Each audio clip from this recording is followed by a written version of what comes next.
యేసుక్రీస్తు వారు లోకాసువార్త 18వ అధ్యాయంలో మనందరికీ బుద్ధి వచ్చే ఒక చక్కటి ఉపమానాన్ని చెప్పారు. అది ఏమిటంటే, తామే నీతిమంతులు అనుకొని కొందరు తృణీకరిస్తారు కొంతమంది అనే ఒక చక్కటి విషయాన్ని యేసుక్రీస్తు వారు చెప్పడం చూస్తాం.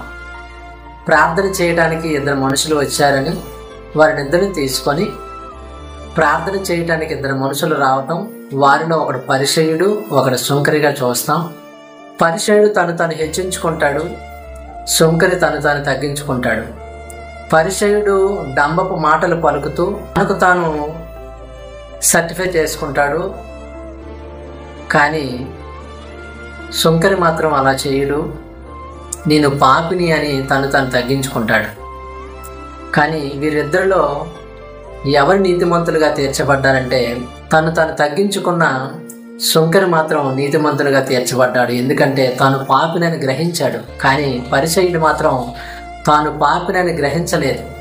ఈ సుంకరి వలె లేను, నేను అన్యాయస్తుడిగా లేను, వ్యభిచారిగా లేను, ఇతర మనుషుల వలె లేనని తను హెచ్చించుకున్నాడు. తాను నీతిమంతుడని అనుకున్నాడు. అందుకని తను తగ్గించుకున్నటువంటి సుంకరి మాత్రమే నీతిమంతుడిగా తీర్చబడ్డాడు. ఈ సందర్భాన్ని బట్టి మనం ఏం నేర్చుకోవచ్చు అంటే, మనల్ని మనం తగ్గించుకోవాలి.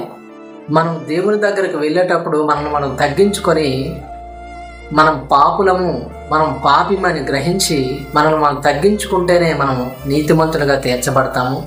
లేదంటే శిక్షకు పాత్రులం అవుతామని యేసుక్రీస్తు వారు ఈ సందర్భంలో చెప్పడం అనేది మనం చూస్తాము.